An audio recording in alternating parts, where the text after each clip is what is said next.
The HOA didn't care about my rights, my family, or my home. They only cared about tearing down my garage. But the night they saw who parked inside, they went silent, like they'd seen a ghost wearing a badge. It was July in Phoenix, and the heat rose off the asphalt like prayers nobody wanted to hear. The whole neighborhood looked like it had been pressed from the same cookie cutter. Beige stucco houses with red tile roofs, driveways that could blind you with their cleanliness, and lawns so perfect they looked fake. The only sounds were the distant hum of air conditioners, working overtime, and the occasional groan of garage doors opening and closing as people fled from their cars to their climate-controlled sanctuaries. Was washing my truck in the driveway when I saw it, a bright orange violation notice taped to my front door like a scarlet letter. The paper fluttered in the desert wind, mocking me with every flutter. My neighbor across the street, Mrs. Henderson, pretended to water her already drowning petunias while stealing glances my way. The whispers had already started in our little cul-de-sac, spreading faster than wildfire through dry brush. The letter was typed on official HOA letterhead, all business and bureaucracy. Notice of violation. Unauthorized structure. Dear homeowner, it has come to the attention of the Sunset Ridge Homeowners Association Board that you have constructed an unauthorized garage structure without proper permits or board approval. This structure violates Section 4.2.1 of the HOA Covenants, Conditions and Restrictions, CC&Rs, regarding architectural modifications. You have 30 days to demolish this structure completely, or face daily fines of $200 until compliance is achieved. Failure to comply may result in legal action and a lien against your property. Sincerely, Karen Blackwood, HOA President, Sunset Ridge, HOA Board. I read it twice, then crumpled it up and threw it in the trash. Then I fished it out and smoothed it flat again. Karen Blackwood. Of course it was Karen. The woman who measured her neighbor's grass with a ruler and called the city if your garbage cans were visible from the street for more than 6 hours after pickup. The woman who organized emergency HOA meetings if someone dared to plant flowers that weren't on the pre-approved list. But here's what Karen didn't know. What none of them knew as they peeked through their blinds and whispered over their fences. That garage wasn't just 4 walls and a concrete slab. It wasn't some weekend warrior's workshop or a place to store Christmas decorations and old exercise equipment. That garage was built to specifications that would make a bank vault jealous. Reinforced concrete walls 18 inches thick, steel beams that could support a tank, a foundation that went down 8 feet, deep enough to hit the hardpan clay that Phoenix sits on. The electrical system was military-grade, with backup generators and surge protection that could survive an EMP blast. The security system had cameras with night vision and motion sensors so sensitive they could detect a mouse. And the lock on that garage? Let's just say it wasn't something you'd find at Home Depot. I built it exactly to code. Federal code. Because some of us answer to higher authorities than neighborhood busybodies with clipboards and too much time on their hands. As the sun set behind the mountains, painting the sky the color of blood oranges, I stood in my driveway staring at that garage. Karen thought she was picking a fight with some random homeowner who got a little too ambitious with his weekend projects. She thought she could wave her little violation notices around and watch me scramble to comply like all the others who'd learned to fear her knock on their door. They thought it was just 4 walls and a roof. They didn't know it was the safest place in the neighborhood, or the most dangerous. The automatic sprinklers kicked on across the street, and Mrs. Henderson finally gave up her pretense and went inside. The streetlights flickered to life one by one, casting long shadows across the perfect suburban landscape. In a few hours, the desert would cool down and the real residents would come out. The coyotes and javelinas that reminded us we were all just visitors in their ancient hunting grounds. But for now, It was just me and my garage and a war that was about to begin. I walked to the garage and punched in the access code on the keypad hidden behind a fake electrical box. 24 digits, changed weekly, that opened the first of 3 security barriers. The heavy steel door slid open with a whisper-quiet hydraulic hiss, revealing nothing but darkness to anyone who might be watching. Inside, red emergency lighting automatically activated, casting everything in a crimson glow that would have made Dante proud. The air smelled like machine oil and possibility. Along one wall, equipment cases sat stacked like sleeping giants, each one bearing discrete labels with numbers and codes that would mean nothing to most people. But to the right people, people with the right clearances and the right need to know, those numbers meant everything. I ran my hand along the smooth concrete wall, feeling the slight vibration of the climate control systems that kept everything at exactly the right temperature and humidity. This wasn't just construction. This was craftsmanship. This was purpose. Tomorrow, I'd start making phone calls. I'd document everything. Every letter, every threat, every violation notice that Karen and her merry band of suburban terrorists wanted to throw at me. I'd build a case file that would make a prosecutor weep with joy, because Karen Blackwood had just made the biggest mistake of her perfectly manicured life. She'd declared war on the wrong neighbor. She'd picked a fight with someone who fought back with resources she couldn't even imagine.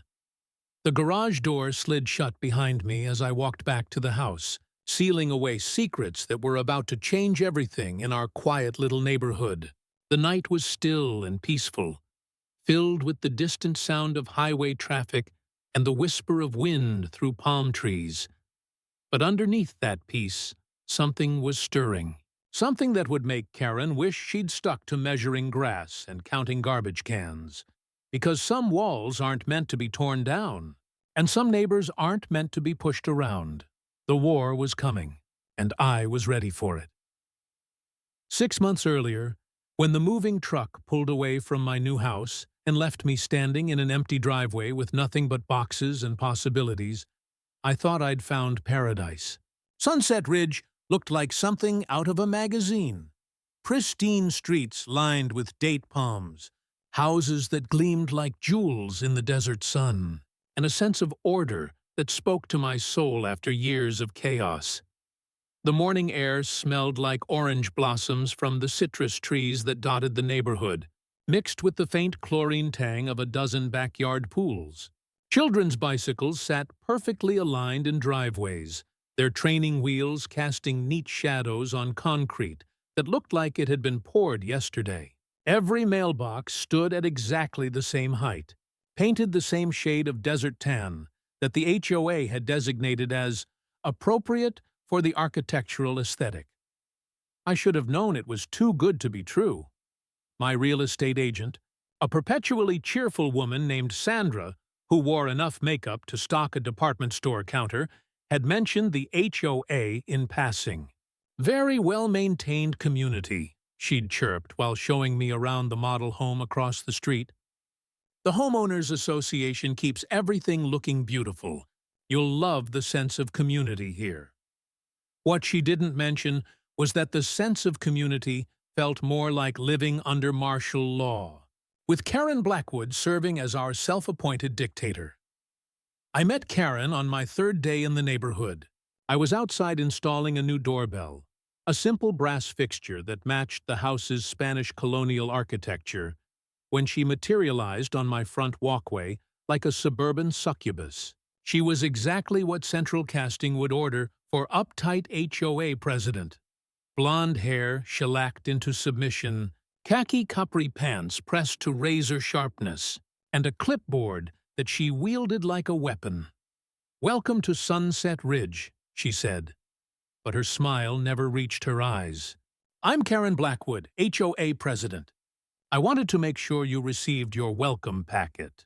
With all our community guidelines, the welcome packet was a 3-inch thick binder that read like a military manual, written by someone with severe OCD. There were rules about everything. What colors you could paint your front door. Desert tan, adobe red, or sage green.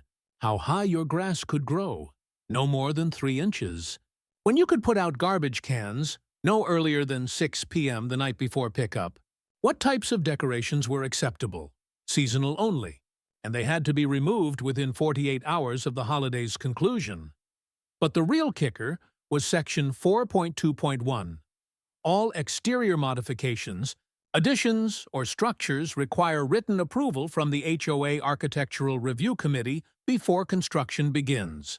This includes, but is not limited to, fences, sheds, gazebos, play sets, pools, spas, decks, patios, and any structures larger than a standard trash receptacle. "I see you're handy," Karen said, watching me work on the doorbell. "That's wonderful. Just remember that any improvements need to go through the proper channels. We've worked very hard to maintain our property values here." Property values. The magic words that justified every petty tyranny, every ridiculous rule, every violation notice that got slapped on doors like parking tickets in hell. Within a week, I understood the neighborhood dynamics. There were the compliers, people like my next-door neighbor Bob, who had moved here from Ohio and spent his retirement measuring his grass with an actual ruler to make sure it never exceeded 3 inches. There were the rebels, like the family 2 streets, over who had painted their front door a shade of blue that wasn't on the approved list and spent months fighting Karen in a battle that eventually involved lawyers and liens. And then there were the terrified, people who had learned that resistance was futile and had surrendered their dignity in exchange for peace. Mrs. Henderson, across the street, fell into this category, along with most of the other longtime residents who had been ground down by years of Karen's reign. But I didn't fit into any of those categories, because I had something none of them had. A reason to build something that Karen couldn't touch. My job required certain accommodations. Let's just say that when you work in federal security, you need a secure place to work. Not a home office with a locking file cabinet. A real workspace with real security measures that could protect real secrets. The garage project started innocently enough. I filed the proper paperwork with the city, got the building permits, hired contractors who had the right clearances. Everything by the book. The federal book, not Karen's book. I should have known she'd notice. Karen noticed everything. She had installed herself as the neighborhood's unofficial patrol officer, driving her white Lexus SUV through the streets at precisely 6 a.m. and 6 p.m. every day, looking for violations like a suburban bounty hunter. She noticed when the Johnson's sprinkler system left puddles on their driveway. She noticed when teenagers parked on the street instead of in driveways. She noticed when my construction crew showed up with equipment that looked a little too serious for a basic garage. The first violation notice appeared on my door 3 weeks into construction. Unauthorized structure was just the beginning. Over the next month, I received citations for excessive noise during construction hours. The crew worked between 8 a.m. and 4 p.m. on weekdays. Unsightly materials storage. The steel beams were covered with tarps. And failure to maintain aesthetic standards. Apparently, construction sites weren't pretty enough for Karen's delicate sensibilities. Each violation came with its own fine schedule, its own threat of legal action, its own promise of liens and lawsuits, and homeowners association hell. Karen had turned harassment into an art form. Death by 1,000 paper cuts delivered through certified mail and taped to my door like theological theses nailed to a church door. But here's what she didn't understand. I had dealt with much scarier people than a suburban HOA president with delusions of grandeur. I had sat across interrogation tables from terrorists who wanted to kill me and my entire family. I had stared down cartel enforcers who collected debts with chainsaws and creative interpretations of anatomy. Karen Blackwood, with her clipboard and her violation notices, was about as intimidating as a chihuahua with anger management issues. The garage went up exactly as planned. 18-inch reinforced concrete walls that could stop small arms fire. A foundation that went deeper than most swimming pools. Electrical systems that could run a small city. Security measures that would make Fort Knox envious. When the construction crew finished and the equipment was moved inside, the garage looked innocent enough from the outside. Just a simple two-car structure with a roll-up door and a few windows that had been carefully positioned to provide sightlines, while revealing nothing of what lay inside. But the night they finished installing the last security system, I stood in my driveway and looked at what we had built. It wasn't just a garage. It was a fortress, a command center, a place where serious people could do serious work without worrying about prying eyes or unauthorized access. Karen drove by that evening in her white Lexus, slowing down to stare at the finished structure, like she was casing a bank she intended to rob.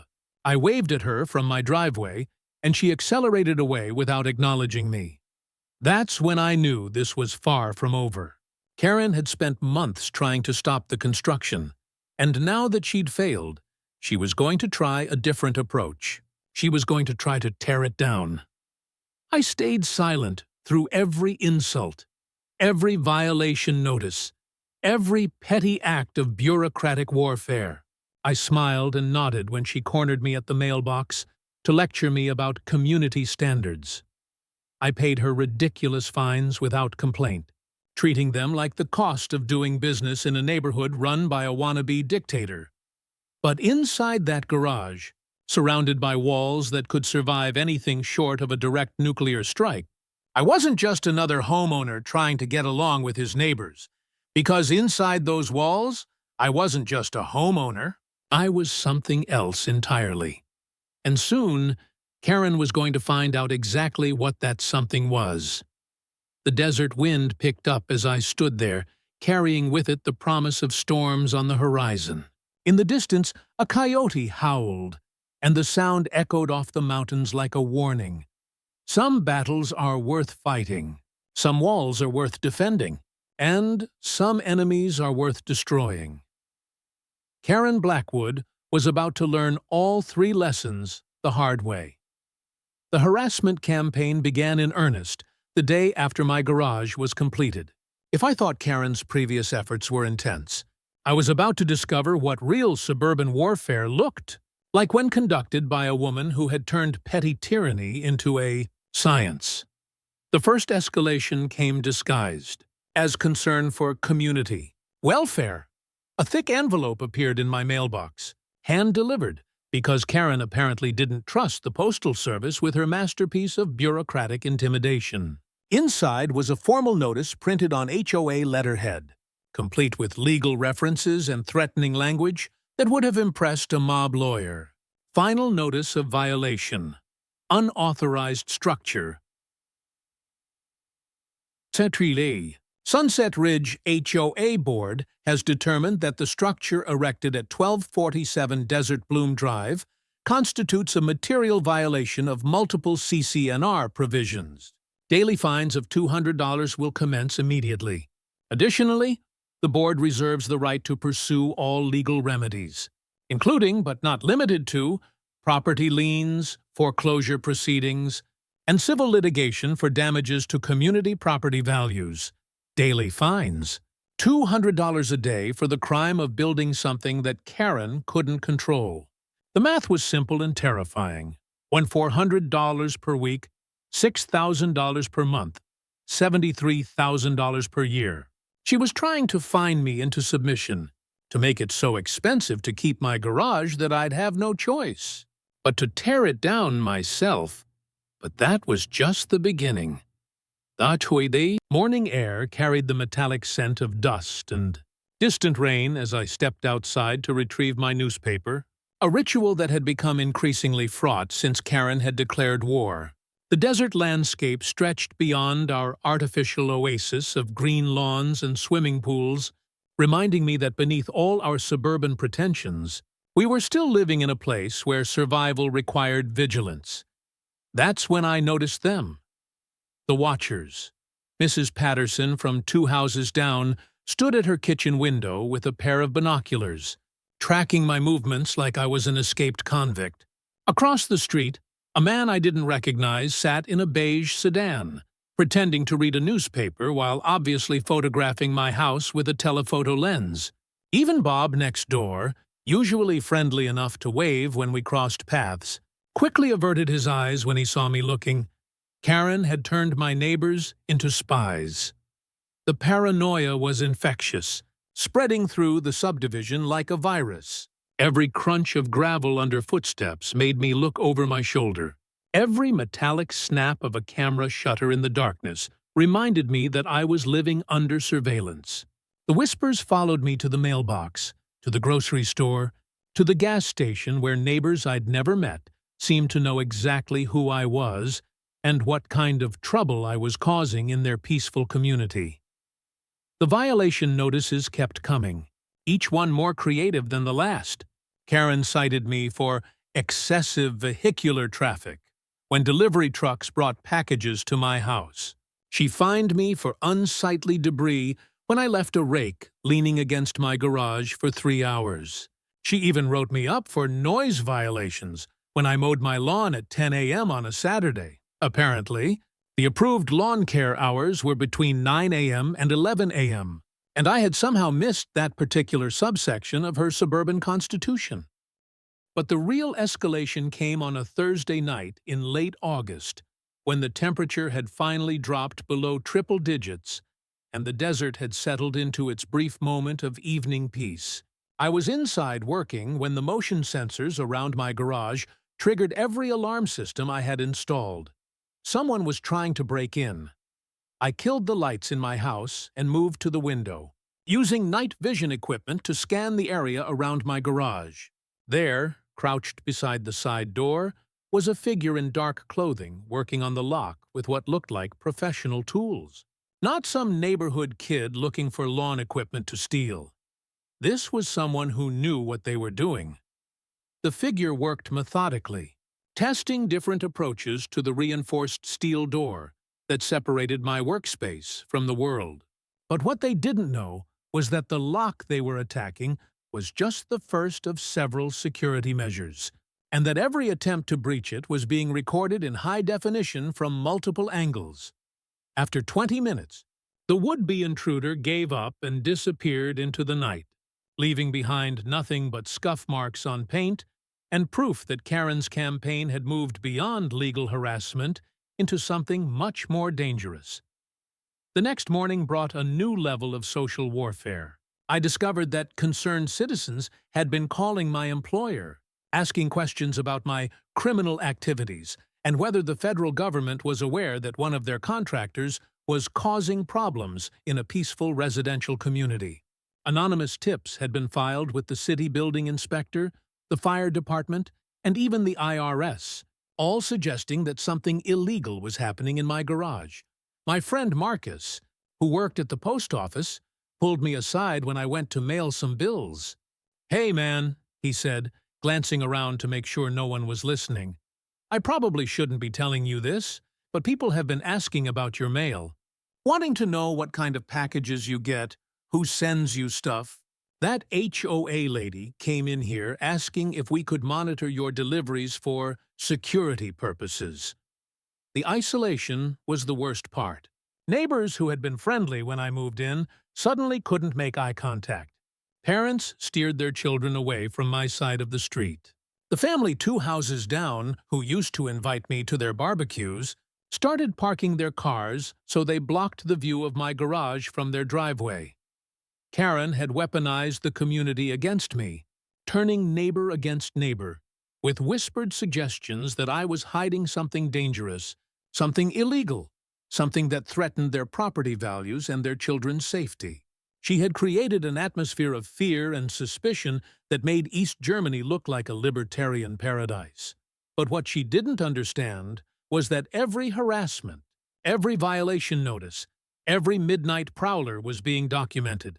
I had cameras that could read license plates from 3 blocks away. I had audio recording equipment that could pick up conversations through walls. I had databases that could identify every person who had been recruited into Karen's army of suburban spies. Most importantly, I had connections. People in government agencies who took very seriously any attempt to interfere with federal contractors and their work. People who had resources that made Karen's little HOA fiefdom look like a child's tea party. The breaking point came when I discovered that someone had been following my girlfriend Sarah when she came to visit. She noticed the same car behind her for 3 different trips, taking photos when she parked in my driveway. When she confronted the driver, a nervous-looking man in his 60s who claimed to be conducting a neighborhood safety survey, he sped away without explanation. That night, as Sarah sat in my kitchen describing the fear in her eyes when she realized she was being stalked, something cold and hard settled in my chest. Karen had crossed a line that couldn't be uncrossed. She had moved beyond harassing me to threatening someone I cared about. "They're trying to isolate you," Sarah said, her hands wrapped around a cup of coffee that had gone cold while she told me about her afternoon of being followed. "Make you so miserable that you'll just give up and move away." She was right, of course. But what Karen didn't know was that isolation was something I was very good at. I had spent years in places where trust was a luxury and paranoia was a survival skill. I had learned to operate alone, to rely on my own resources, to turn enemies' strengths against them. And I had learned that sometimes the best way to stop a bully is to let them dig their own grave. If they wanted to know what was inside, they'd find out soon, I told Sarah as we stood at my kitchen window, looking out at the garage that had become the center of a war I never wanted to fight. But it wouldn't be the way they expected. The next morning, I made a phone call. Just one call, to one number, with one simple message. It's time. Because Karen Blackwood had just declared war on the federal government. She just didn't know it yet. The desert wind howled through the mountains that night, carrying with it the scent of distant storms and the promise of change. In the morning, Karen would wake up to discover that her perfect little kingdom was about to be invaded by people who played by very different rules. Some fights you can walk away from, some fights you have to finish, and some fights teach bullies that there are consequences for pushing the wrong person too far. Karen was about to learn which kind of fight she had started. Chapter 4. The Hidden Badge. Chapter call came at 3:47 a.m. on a Tuesday in September, jolting me from the kind of deep sleep that only comes after weeks of constant vigilance. The number on my phone was one I recognized immediately. A direct line that bypassed normal channels and connected straight to people who made decisions in rooms that didn't officially exist. Asset compromised? The voice on the other end was crisp, professional, and wide awake despite the hour. "Negative," I replied, sitting up in bed and automatically scanning the street through my bedroom window. "But we have a situation that requires intervention." 3 hours later, I was sitting in a downtown office building that looked like any other corporate high-rise, but hummed with the kind of energy that comes from serious people doing serious work. The elevator required 2 different key cards to reach the 23rd floor, and the hallways were lined with offices that had numbers instead of names on their doors. Special agent in charge. Patricia Reeves looked exactly like what Central Casting would order for Federal Law Enforcement Supervisor. Steel gray hair pulled back in a precise bun, dark suit that cost more than most people's monthly rent, and eyes that had seen enough of humanity's dark side to make cynicism look like optimism. She had been my handler for the better part of 5 years, and she didn't waste time on pleasantries. "Talk to me about Sunset Ridge," she said, opening a file that was already surprisingly thick for something that should have been a simple neighborhood dispute. The story I told her started 18 months earlier, when a routine background investigation had led to my recruitment as a federal contractor. My background in electronics and security, combined with a military record that showed I could keep my mouth shut under pressure, had made me an ideal candidate for work that required someone who could operate independently in civilian environments.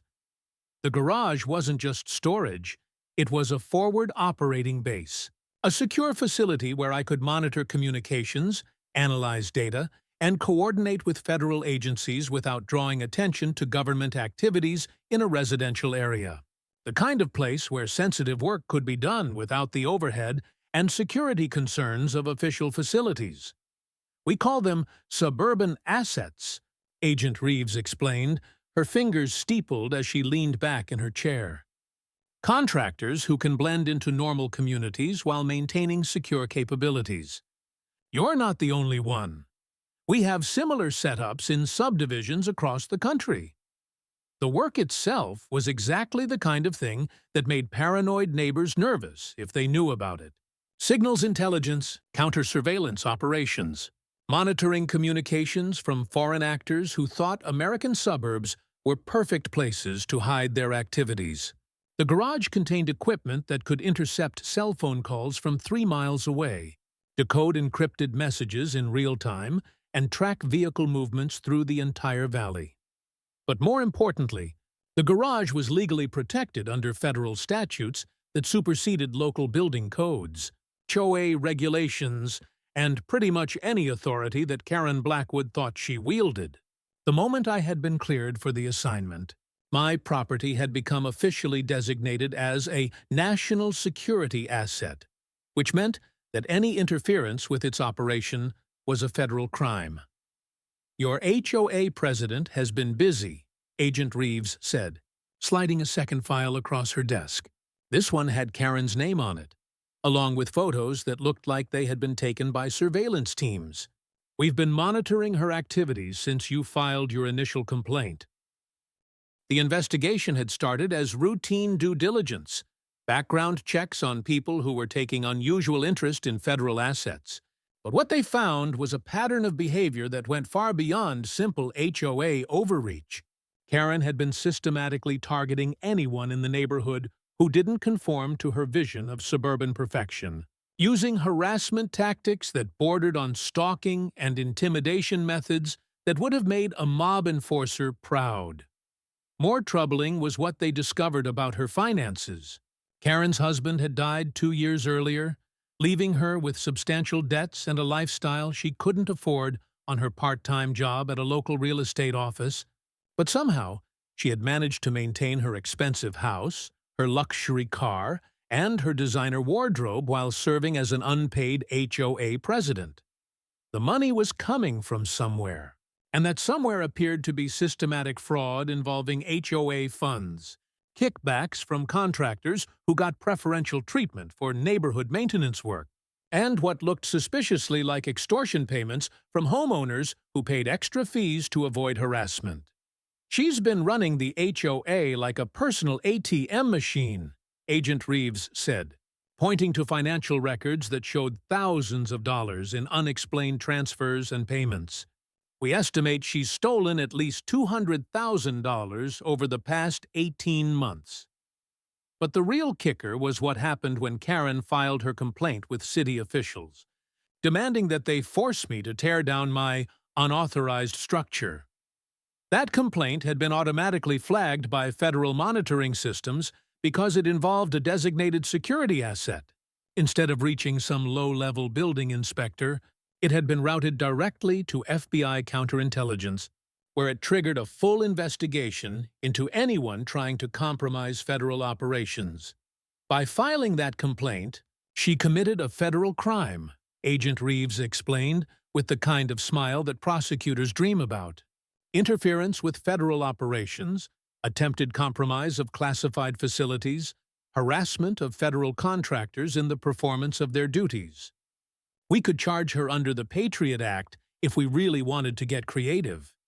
The investigation had expanded to include everyone who had participated in Karen's campaign against me. The neighbors who had been conducting surveillance, the contractor who had tried to break into my garage, the anonymous tipsters who had been calling my employer and federal agencies with false reports. Every single one of them was now part of a federal case file that would follow them for the rest of their lives. But here's the beautiful part. Agent Reeves continued, her smile growing wider. She has no idea any of this is happening. She thinks she's fighting some random homeowner who got too ambitious with his weekend projects. She has no clue that she's been conducting warfare against the United States government. The plan was elegant in its simplicity. Instead of simply arresting Karen and her co-conspirators, they were going to let her continue escalating until she committed crimes serious enough to guarantee significant prison time. Every violation notice she sent, every harassment campaign she organized, every attempt to interfere with my operations was being documented as evidence in a federal case that would make her the poster child for why you don't mess with national security. We want her to keep digging, Agent Reeves said, closing the files and locking them in her desk. The deeper she digs, the harder she falls. And when we're ready to move, it's going to be spectacular. As I drove back to Sunset Ridge that afternoon, the desert landscape looked different somehow. The mountains seemed closer, the sky seemed bigger, and the artificial oasis of green lawns and swimming pools seemed even more fragile against the harsh reality of the Sonoran Desert. That evening, I stood in my garage surrounded by equipment that could monitor half the communications in Phoenix, looking at screens that displayed real-time intelligence from around the world.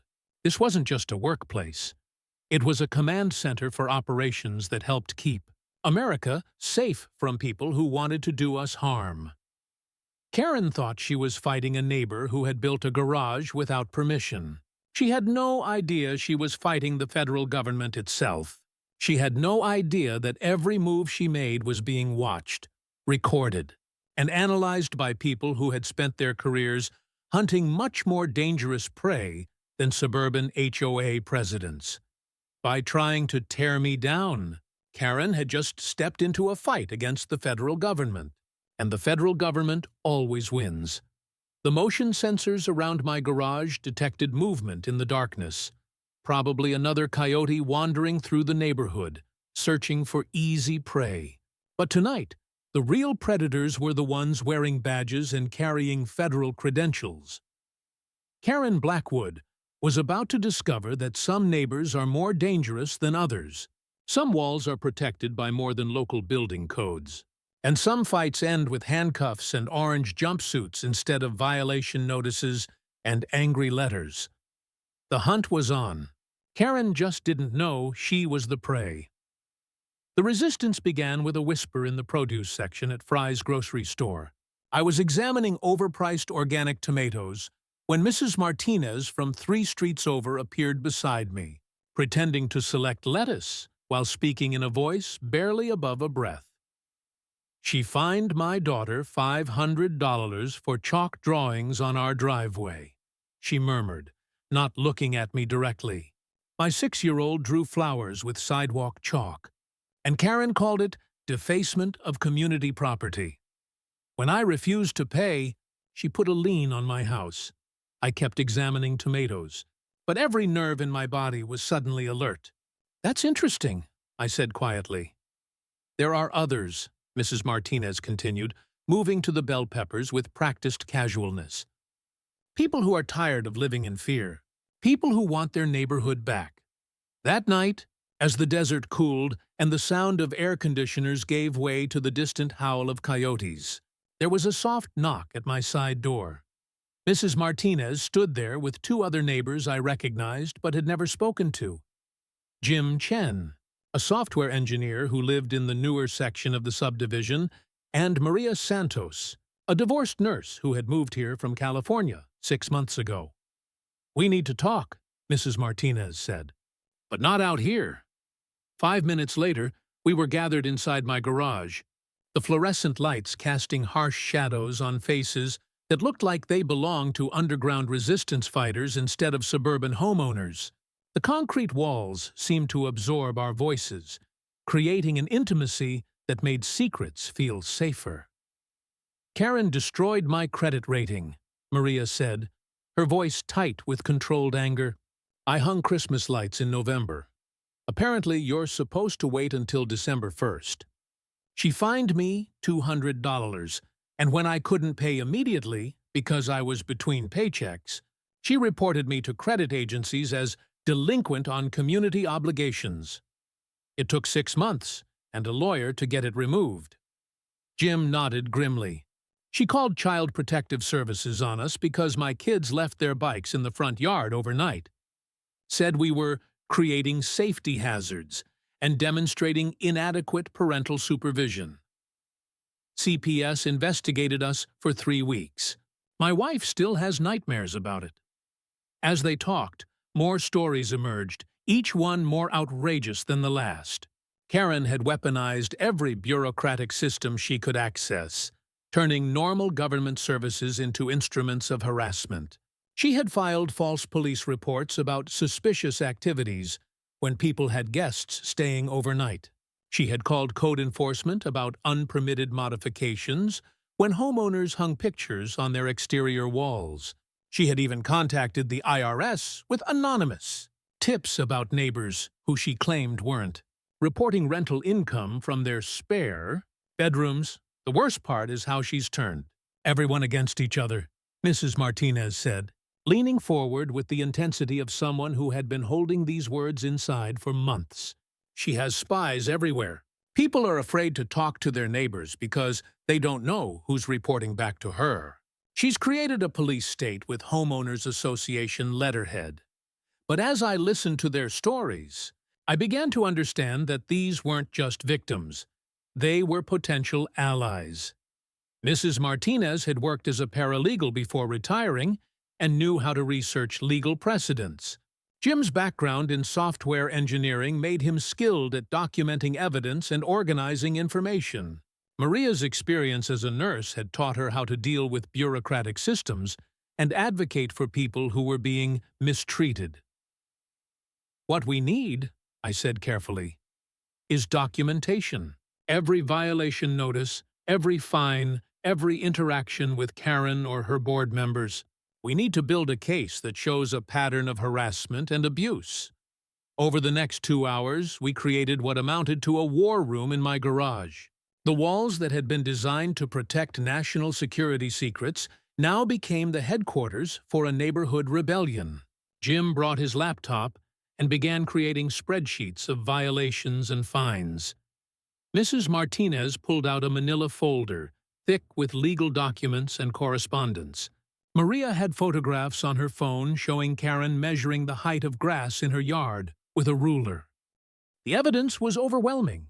Karen had issued more than 300 violation notices in the past year, generating over $50,000 in fines from a neighborhood with only 150 homes. She had initiated legal action against 17 different families, forcing them to hire lawyers and appear in court for offenses as minor as leaving garbage cans visible for more than 6 hours after pickup. But more importantly, the pattern showed systematic targeting of specific demographics. Single mothers, elderly residents, and minority families received significantly more citations than married white homeowners. Karen wasn't just running an HOA. She was conducting a campaign of social engineering designed to drive out anyone who didn't fit her vision of suburban perfection. She's not just stealing money, Mrs. Martinez said, studying the spreadsheet Jim had created. She's conducting ethnic cleansing with building codes. As we worked, more allies emerged from the shadows. A soft knock at the garage door revealed Bob, my next-door neighbor, looking embarrassed and nervous. "I know you probably think I'm on her side," he said, not quite meeting my eyes. "But I've been keeping records too.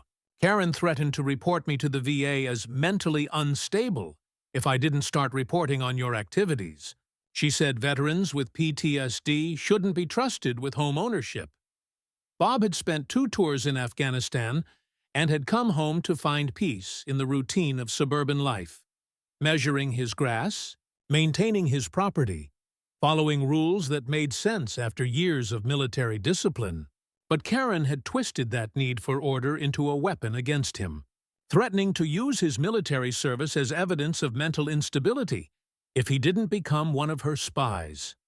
"I've been documenting everything she asked me to report," he said, pulling out a notebook filled with dates, times, and detailed observations.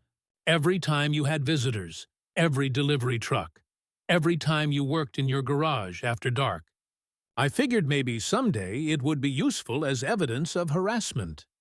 The most valuable ally appeared near midnight, when the neighborhood had settled into its artificial quiet, and even the die-hard air conditioning units had cycled into energy-saving mode.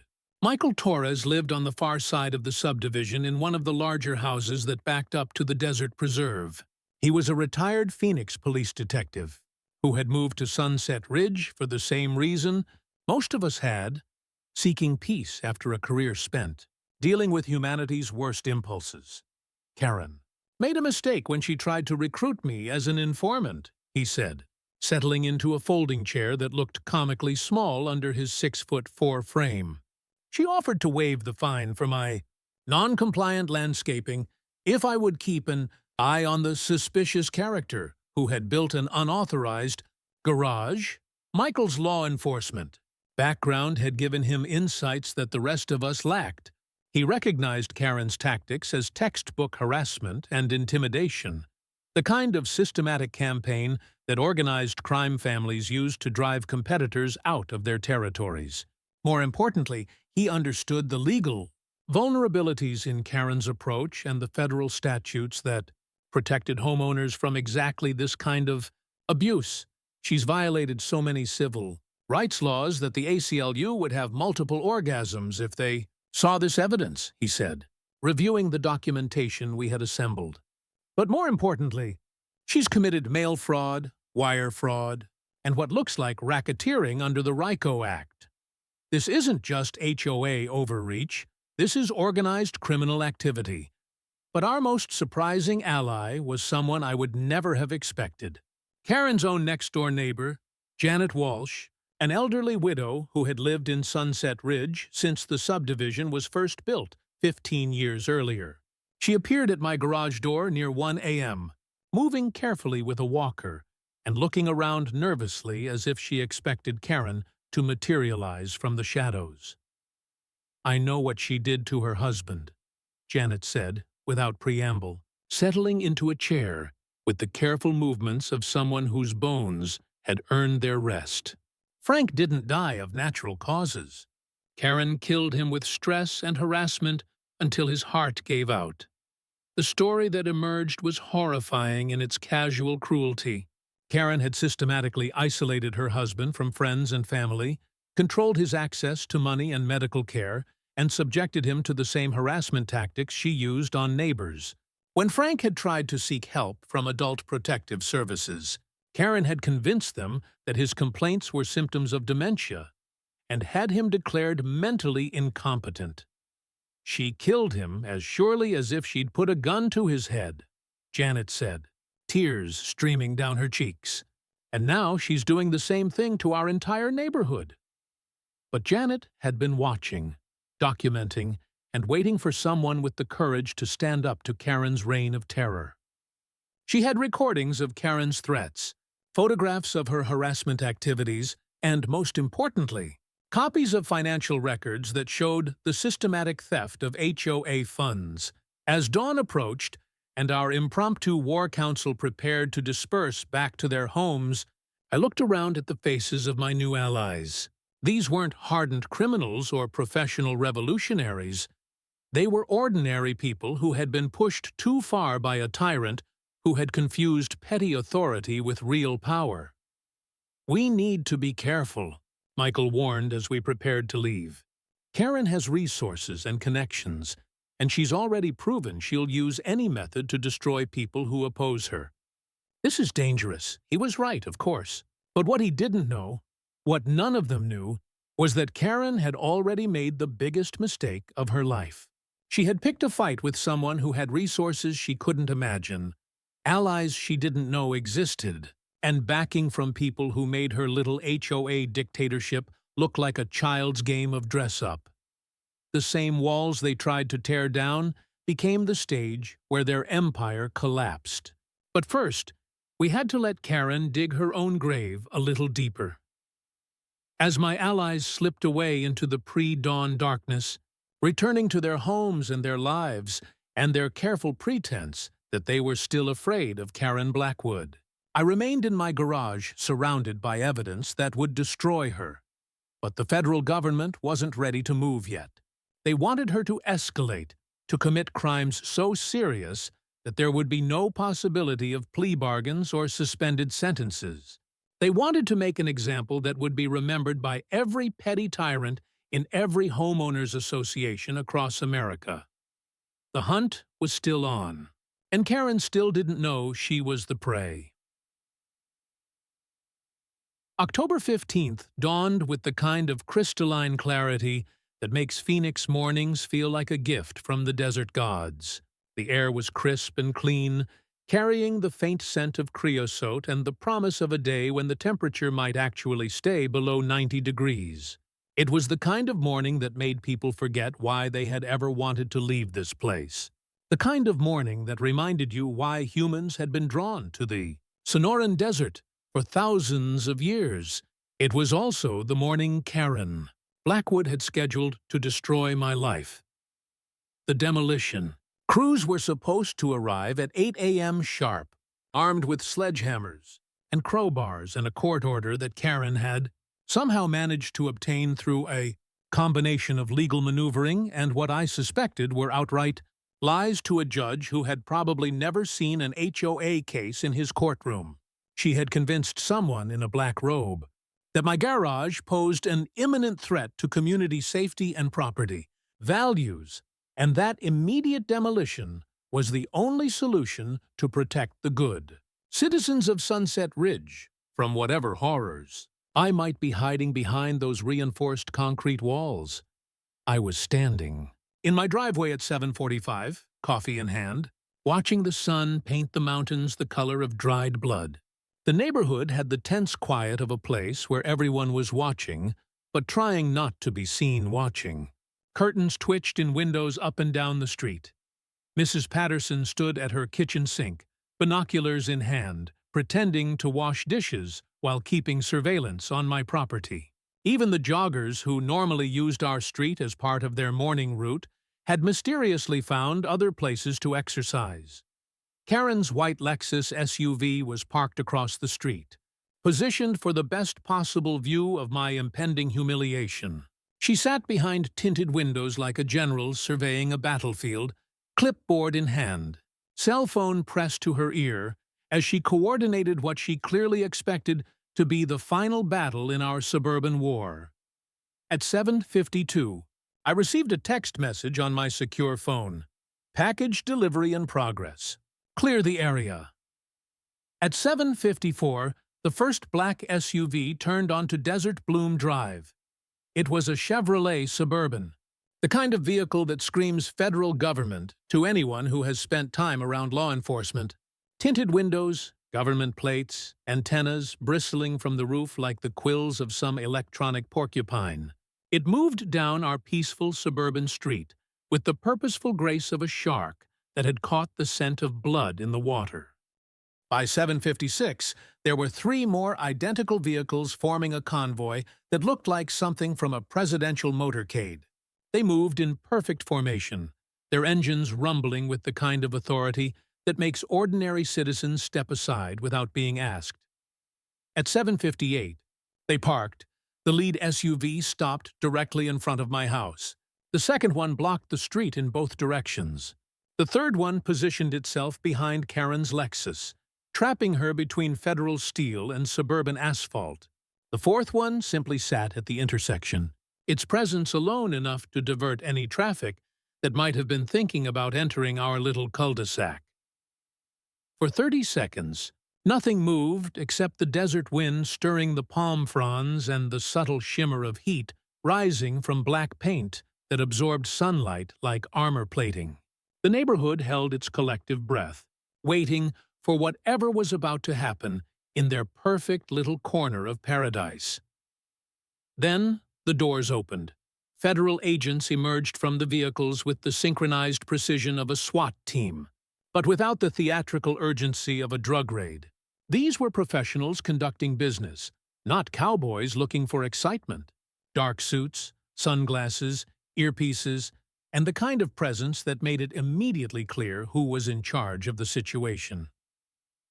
8 agents in total, moving with the calm efficiency of people who had done this hundreds of times before. They didn't draw weapons or shout commands or engage in any of the dramatic flourishes that television had taught us to expect from federal law enforcement. They simply took their positions and waited, like pieces on a chessboard that had been arranged by a grandmaster who could see 10 moves ahead. The agent who emerged from the lead vehicle was clearly in command, a woman in her 40s, with silver hair pulled back in a severe bun and eyes that had seen enough of human nature to make cynicism look like optimism. She walked directly to Karen's Lexus and tapped on the driver's side window with the patient courtesy of someone who was accustomed to being obeyed. Karen's window rolled down slowly, revealing a face that had gone the color of milk left too long in the sun. Her mouth moved, but no sound came out. The clipboard she had been clutching like a talisman fell from nerveless fingers and scattered violation notices across the interior of her luxury SUV. "Mrs. Blackwood," the agent said, her voice carrying clearly in the morning air. "I'm Special Agent Patricia Reeves, Federal Bureau of Investigation. We need to speak with you about your activities regarding federal property and personnel." The words hung in the air like smoke from a gun barrel, visible to everyone who was watching from behind their carefully positioned curtains and blinds. Federal Bureau of Investigation, federal property, federal personnel. In 3 sentences, Agent Reeves had just announced to the entire neighborhood that Karen's little war against my garage had been a fight against the United States government. I watched from my driveway as Karen tried to process information that didn't fit into any of the categories her suburban brain had prepared for. FBI agents don't show up for HOA disputes. Federal law enforcement doesn't get involved in neighborhood squabbles over building permits. Whatever she thought she had been fighting, it wasn't what she had actually been fighting. I don't understand," Karen stammered, her voice carrying a tremor that hadn't been there when she was threatening my property and my livelihood. "This is just a homeowners association matter. There must be some mistake." Agent Reeves smiled with the kind of patience that prosecutors reserve for defendants who still think they might talk their way out of handcuffs. "No mistake, Mrs. Blackwood. We've been monitoring your harassment campaign against one of our contractors for several months now. We'd like to discuss your activities in a more private setting." The demolition crews chose that moment to arrive. 3 trucks full of workers who had expected to spend their morning tearing down a garage and had instead found themselves driving into what looked like a scene from a political thriller. They slowed to a stop at the intersection, engines idling, clearly uncertain whether they should proceed or retreat to a safe distance. Agent Reeves spoke into her earpiece, and within seconds, 2 agents were walking toward the confused contractors with the kind of authority that made it clear the demolition schedule had just been permanently canceled. Meanwhile, neighbors began emerging from their houses like prairie dogs venturing out after a storm. Bob appeared on his front porch, still wearing his bathrobe, but standing straighter than I had seen him since Karen had started threatening his veterans' benefits. Mrs. Martinez ventured onto her front lawn, her 6-year-old daughter peeking out from behind her legs to stare at the black vehicles that had transformed their quiet street into something from a movie. Michael Torres, the retired police detective, stood in his driveway with his arms crossed and what looked suspiciously like a smile playing around the corners of his mouth. He understood exactly what was happening, and he was enjoying every second of Karen's public humiliation. But the most satisfying moment came when Janet Walsh, Karen's elderly neighbor who had endured years of harassment and intimidation, stepped onto her front porch with her walker and began to applaud, slowly, rhythmically, like she was watching the finale of a performance she had been waiting years to see. The sound of one old woman clapping carried clearly in the morning air, and within seconds it was joined by other hands. Mrs. Martinez began clapping, Then Jim Chen emerged from his house and added his applause. Maria Santos appeared at her front door, clapping enthusiastically while her teenagers watched from the windows with expressions of absolute amazement. Soon, nearly the entire visible neighborhood was applauding, creating a sound that echoed off the mountains and announced to anyone within a mile that justice was being served in Sunset Ridge. Karen sat frozen in her Lexus, surrounded by FBI agents and serenaded by the applause of neighbors who had finally found their courage. The woman who had terrorized an entire community with violation notices and legal threats was reduced to a trembling figure behind the wheel of a luxury car that suddenly looked more like a cage than a symbol of suburban success. Agent Reeves stepped back from Karen's window and spoke into her earpiece again. Within moments, more agents were emerging from the SUVs, and I could see the glint of handcuffs in the morning sunlight. For once, Karen wasn't the judge. She was the one under investigation. As the FBI began the process of taking Karen into custody, I noticed something else. More black vehicles arriving at houses throughout the neighborhood. Not just Karen's co-conspirators on the HOA board, but the neighbors who had been conducting surveillance, the contractor who had tried to break into my garage, and everyone else who had participated in what the federal government now considered a conspiracy to interfere with national security operations. The key demolition crews were sent home with instructions to bill the FBI for their time and to forget everything they had seen. The street was cordoned off while agents began the process of collecting evidence and conducting interviews.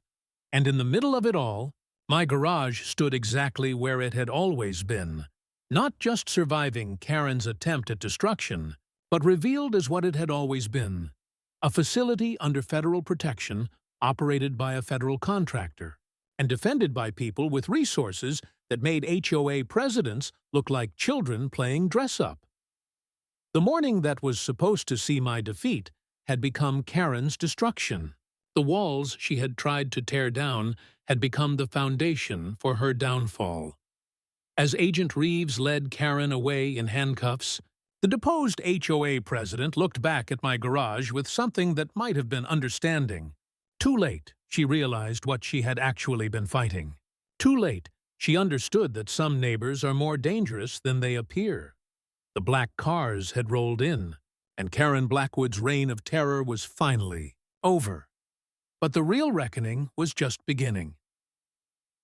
The interrogation room that the FBI set up in my garage was a masterpiece of psychological warfare disguised as bureaucratic efficiency. They brought in a folding table, 2 uncomfortable chairs, and a digital recorder that looked innocuous enough but captured every nuance of speech, every nervous breath, every telling pause that would later be analyzed by behavioral experts who could read guilt like a primary school book. The fluorescent lights that I had installed for security purposes now served a different function, casting the harsh, unforgiving glare that made everyone look pale and guilty regardless of their actual innocence. The concrete walls that had been designed to stop bullets now served to contain secrets, creating an acoustic environment where whispered confessions carried more weight than shouted protests. By noon, they had processed Karen and were ready to begin what Agent Reeves called the education phase of their investigation. Karen sat across from Agent Reeves like a defendant who had just realized that her public defender was actually the prosecutor's twin brother. The expensive blonde highlights that had given her an aura of suburban authority now looked brassy and artificial under the fluorescent lights. The designer clothes that had been carefully chosen to project competence and control now seemed like a costume worn by an actor who had forgotten her lines. "Mrs. Blackwood," Agent Reeves began, opening a file that was thick enough to serve as a doorstop, "let's start with the basics. Are you familiar with Title 18, Section 1030 of the United States Code?" Karen's mouth opened and closed like a fish drowning in air. What? Computer fraud and abuse. Specifically, accessing computer systems without authorization or exceeding authorized access. We have evidence that you hired someone to hack into Mr. Morrison's email accounts and social media profiles as part of your harassment campaign.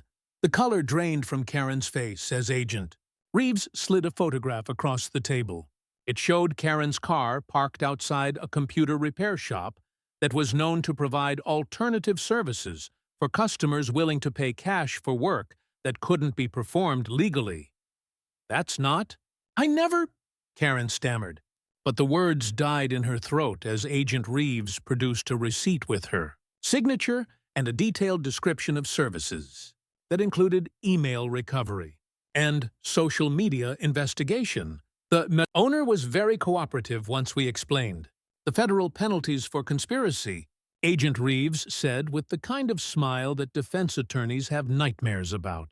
He provided detailed records of exactly what you asked him to do and what information he was able to obtain. Outside, I could see through the garage's side windows as neighbors gathered on the street, watching the parade of federal agents who were conducting what looked like the most thorough investigation in Sunset Ridge history.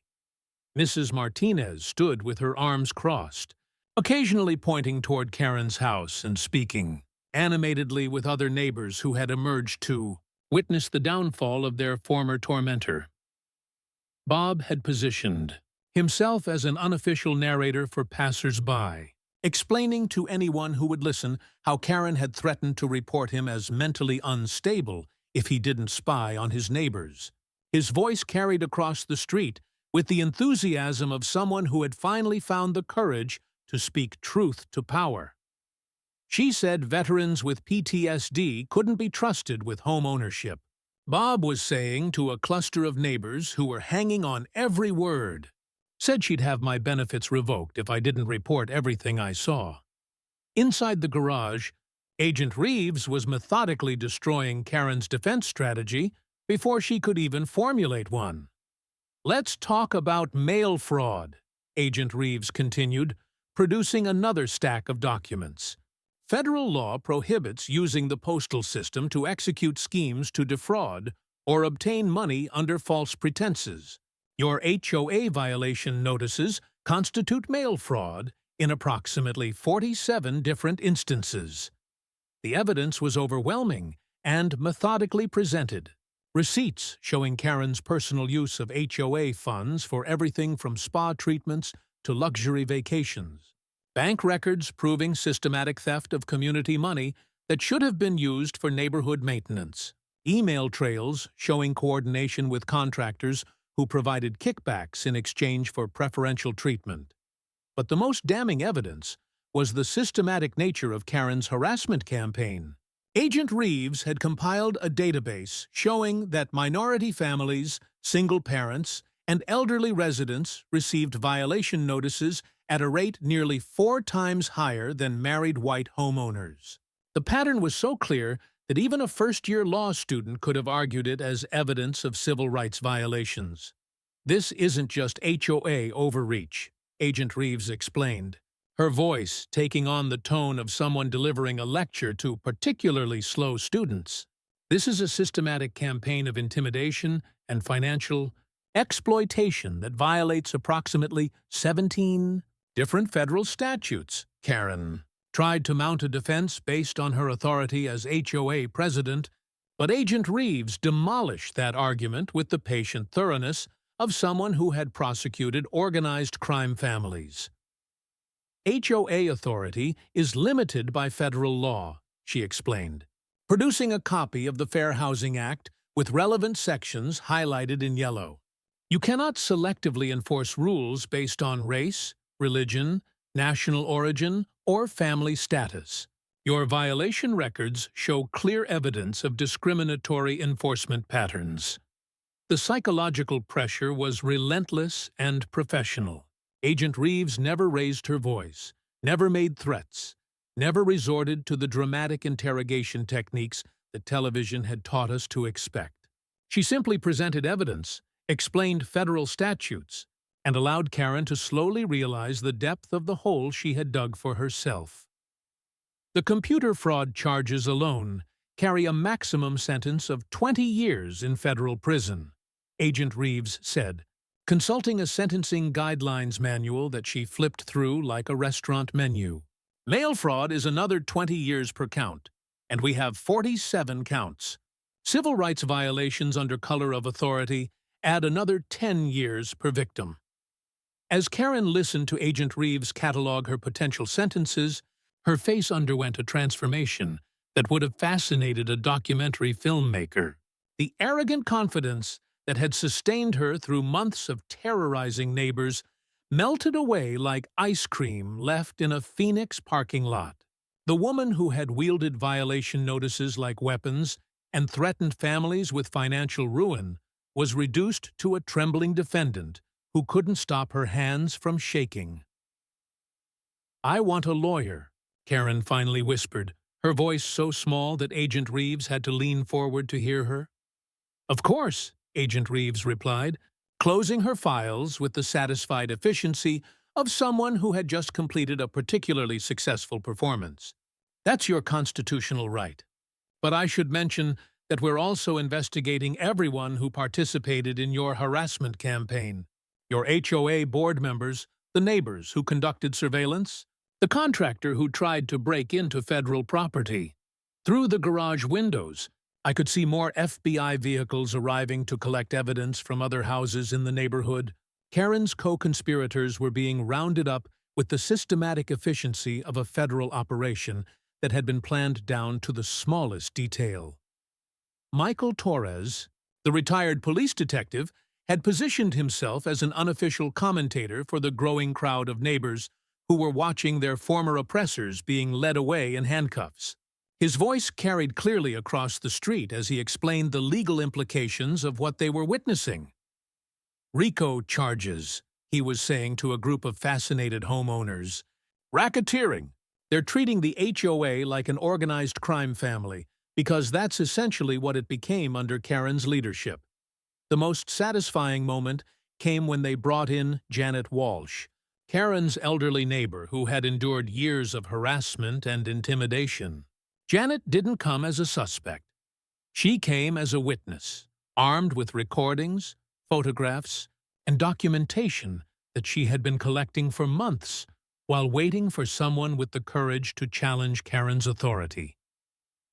"I recorded every threat she made," Janet said, settling into the witness chair with the satisfaction of someone who had waited years for this moment.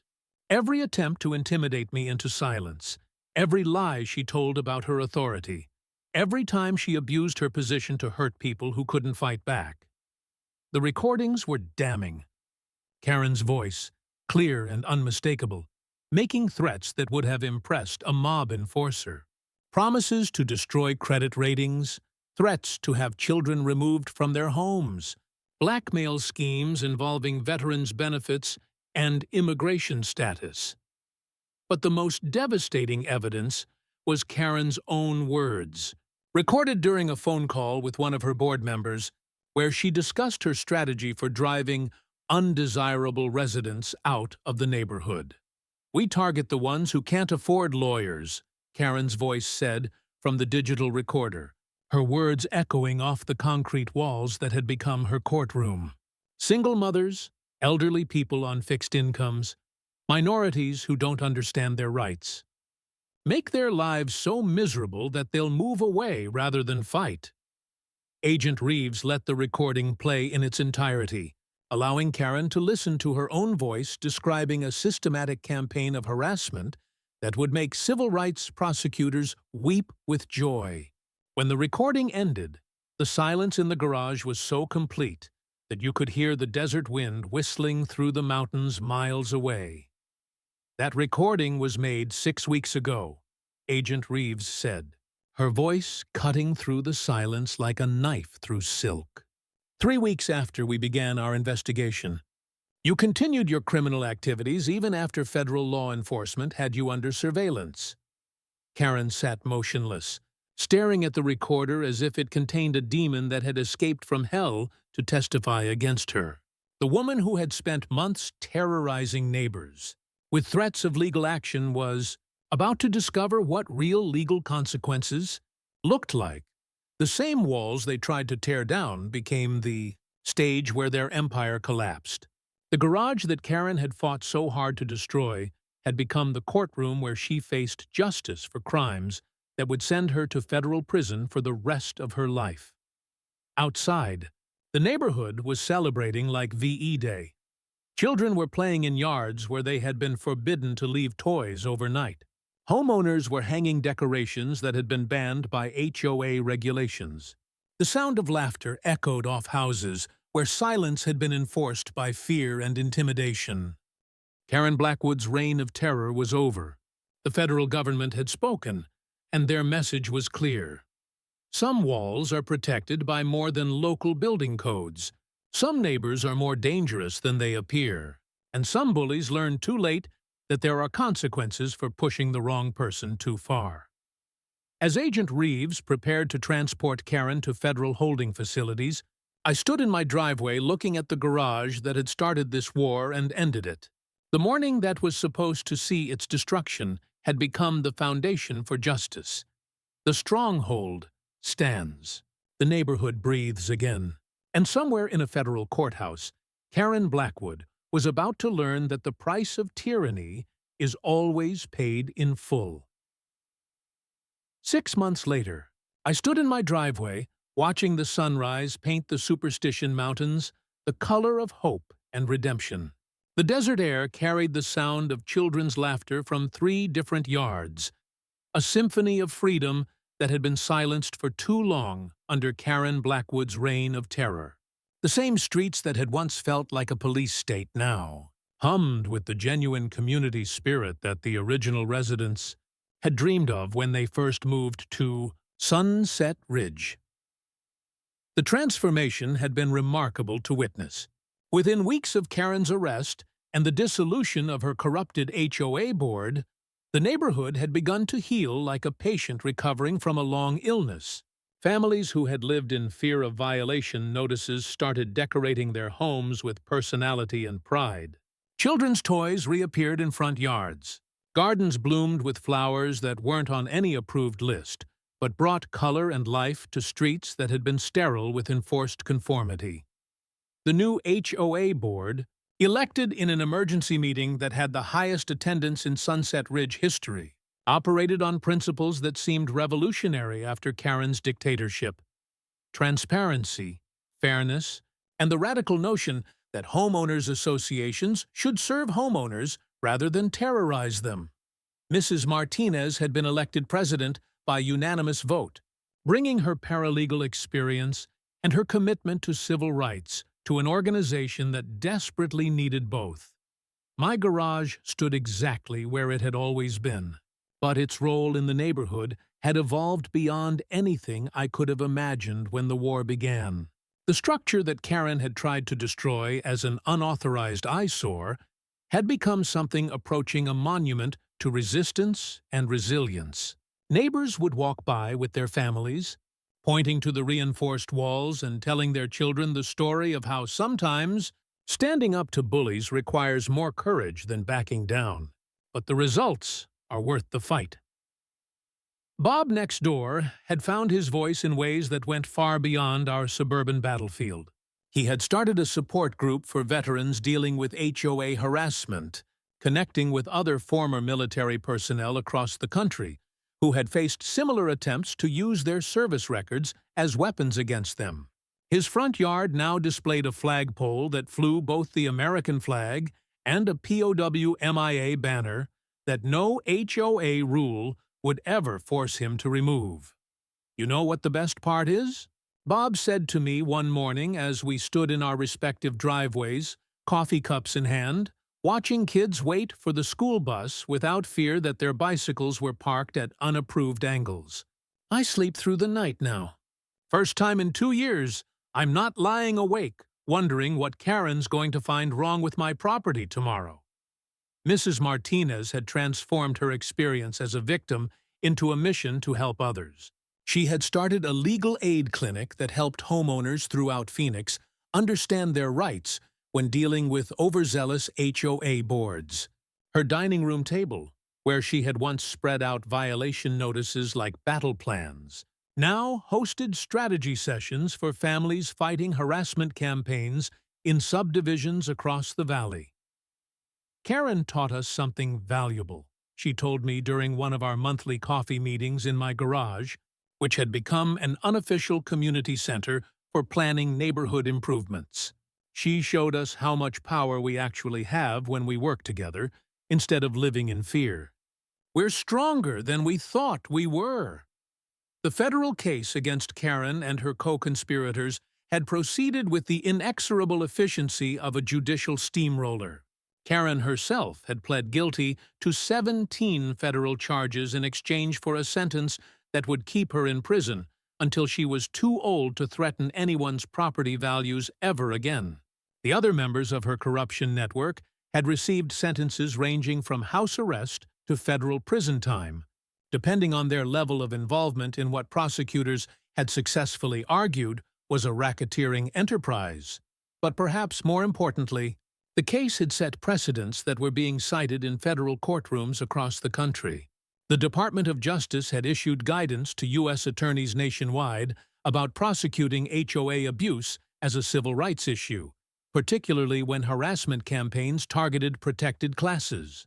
Karen Blackwood's name had become synonymous with the federal government's commitment to protecting homeowners from the kind of systematic abuse that had turned American subdivisions into feudal kingdoms ruled by petty tyrants. Agent Reeves had stopped by a few weeks after Karen's sentencing, not on official business, but to see how the neighborhood was recovering from its ordeal. "You realize what you've accomplished here goes far beyond one subdivision in Phoenix," she said, as we stood in my garage, looking at walls that had protected national security secrets and hosted the planning sessions for a suburban revolution. "There are HOA presidents all over America who are going to think twice before they start harassment campaigns against homeowners." Karen's case is being taught in law schools as an example of how civil rights prosecutions can protect ordinary people from abuse of authority. The garage itself had undergone its own transformation. While it still served its original purpose as a secure federal facility, it had also become a gathering place for neighbors planning community improvements, organizing charity drives, and celebrating the kind of victories that don't make headlines but change lives. The concrete walls that had been designed to withstand attacks now hosted children's artwork from the neighborhood art contest that had replaced Karen's aesthetic compliance inspections. Michael Torres, the retired police detective who had helped document Karen's crimes, had become the neighborhood's unofficial historian, collecting stories and photographs that chronicled both the dark period under Karen's rule and the Renaissance that followed her downfall. He was working on a book about HOA abuse that would use Sunset Ridge as a case study in how ordinary people could fight back against systematic oppression. "The thing about bullies," Michael told me one evening as we watched kids playing street hockey in a cul-de-sac where such activities had been banned for years, "is that they count on people being isolated and afraid." Karen's mistake was creating enough pain that people were willing to risk everything to make it stop. Once neighbors started talking to each other instead of hiding from each other, her power evaporated. The most meaningful transformation had been in Janet Walsh, Karen's former neighbor who had endured years of harassment while collecting evidence of crimes that she had hoped someone would someday prosecute. At 83 years old, Janet had found a new purpose as an advocate for elderly homeowners facing HOA abuse. Her walker now sported bumper stickers reading, "Federal. Crimes have federal consequences," and "Some neighbors bite back," making her the most popular resident at the senior community center where she gave lectures on homeowners' rights. Karen thought she could terrorize me into silence because I was old and alone, Janet said during the neighborhood barbecue we held to celebrate the first anniversary of Karen's arrest. She forgot that old people have already survived everything life can throw at them. We're not afraid of clipboards and violation notices when we've lived through wars and recessions and raised children who turned out to be decent human beings. Despite the world's best efforts, the barbecue itself had been held in the street in front of my garage, with tables and grills set up where Karen's demolition crews had been scheduled to work their destruction. Kids ran between the legs of adults who were sharing stories of their former oppression and their current freedom.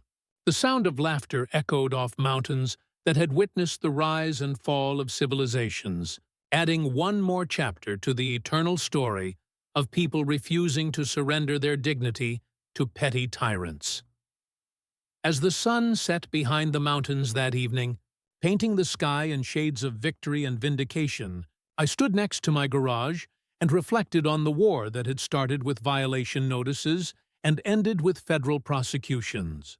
The structure that Karen had tried to destroy had become a symbol of something larger than either of us had imagined when the conflict began. Power doesn't come from rules or threats, I had learned. It comes from standing when others bow, from protecting what's yours, from reminding bullies that some walls aren't meant to be torn down. It comes from neighbors who find their courage when the alternative is living in fear. It comes from understanding that the price of peace is sometimes the willingness to fight for it.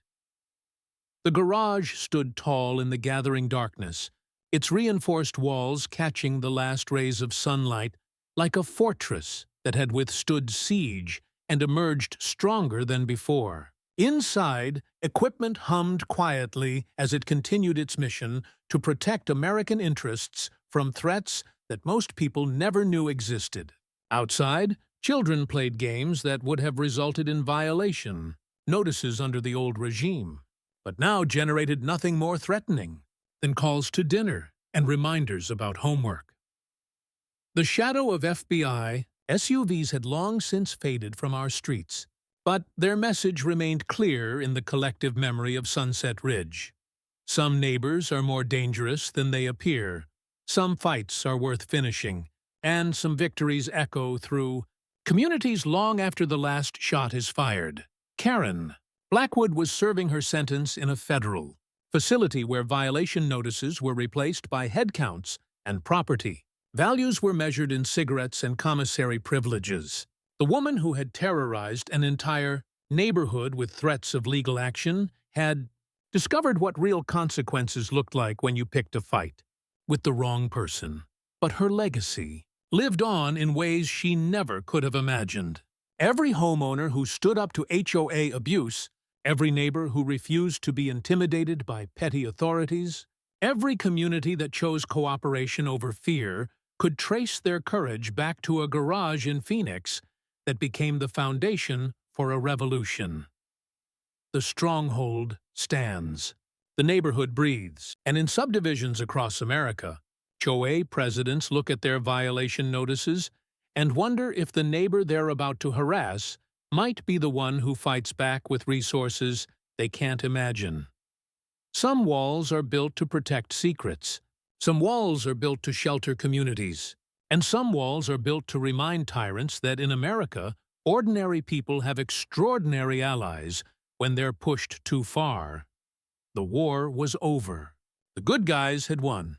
And in the desert, silence broken only by children's laughter and the distant howl of coyotes, justice felt as solid and permanent as reinforced concrete walls that would stand long after everyone had forgotten the name Karen Blackwood. The stronghold stands, and always will.